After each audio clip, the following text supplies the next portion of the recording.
एक गांव था शांतिपुर। लेकिन वहां बिल्कुल शांति नहीं थी, क्योंकि रात होते ही गांव के कुछ लोग रहस्यमयी तरीके से गायब हो रहे थे। वहीं पास में टुंग टुंग नाम का दुकानदार अपनी मोमोज की दुकान चलाता था।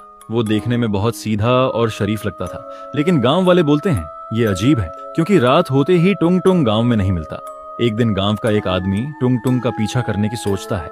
जैसे ही रात होती है, टुंग टुंग अपनी दुकान बंद करके चुपके से कहीं जाने लगता है। तभी वो गांव वाला उसका पीछा करना शुरू करता है। टुंग टुंग जाते जाते एक आइलैंड पे पहुंचता है। वो गांव वाला एक घर के पीछे छुप जाता है। तभी टुंग टुंग अपना असली रंग दिखाता है। वो उस घर में जाता है जहां उसने सब गांव वालों को काट कर लटकाया होता है। वो गांव वाला ये सब देखकर हैरान हो जाता है। वो समझ जाता है टुंग टुंग ही वही इंसान है जो गांव वालों को गायब कर रहा है। तभी टुंग टुंग उस गांव वाले को देख लेता है। तो क्या लगता है गाइस, वो गांव वाला टुंग टुंग से बच पाएगा या वो भी उन गांव वालों की तरह कटी लाश बनेगा? ये हम देखेंगे पार्ट 2 में, तो फॉलो कर दो पार्ट 2 के लिए। हमने पिछले पार्ट में देखा वो गांव वाला टुंग टुंग की सच्चाई जान जाता है, लेकिन टुंग टुंग उस गांव वाले को जासूसी करते हुए देख लेता है। अब आगे वो गांव वाला वहां से भागने लगता है। टुंग टुंग उसके पीछे भागता है, लेकिन वो गांव वाला बच नहीं पाता। फिर उसको भी काट कर लटका देता है।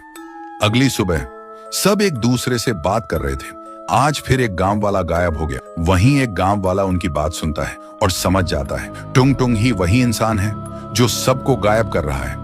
असल में वो रात को उस गांव वाले को टुंग टुंग का पीछा करते हुए देख लेता है और सारी बात समझ जाता है। फिर वो गांव वाला उसके भाई रस्टार को सारी बात बताने जाता है, क्योंकि टुंग टुंग ने जिसको मारा वो रस्टार का भाई था। तभी रस्टार कहता है, उस टुंग टुंग की इतनी हिम्मत, वो मेरे भाई को मारेगा, अब वो नहीं बचेगा। तो क्या लगता है गाइस, रस्टार अपने भाई टुंग टुंग का बदला ले पाएगा? ये हम देखेंगे पार्ट 3 में, तो फॉलो कर दो पार्ट 3 के लिए।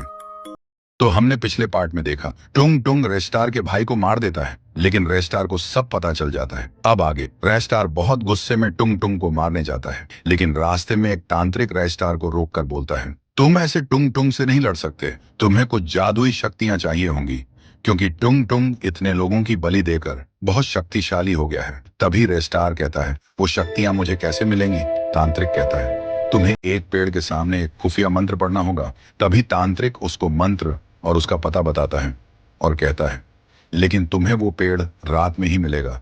तभी रेस्टर कहता है, ठीक है, मैं जाऊंगा वो शक्तियां लेने और उस टुंग टुंग को मारूंगा। तभी रात होती है। रेस्टार तांत्रिक के बताए हुए पेड़ पर पहुंच जाता है और वो मंत्र पढ़ना शुरू करता है, अट्टी मट्टी खट्टी, मुझे शक्तियां दो वरना कर दूंगा यहाँ टट्टी। तभी उसे वो जादुई शक्तियां मिल जाती हैं और रेस्टार उस पेड़ को नमस्ते कहकर टुंग टुंग को मारने निकल जाता है। तो क्या लगता है गाइस, अब रेस्टार टुंग टुंग को मार पाएगा या वो भी उन लोगों की तरह मारा जाएगा? ये हम देखेंगे पार्ट 4 में, तो फॉलो कर दो पार्ट 4 के लिए।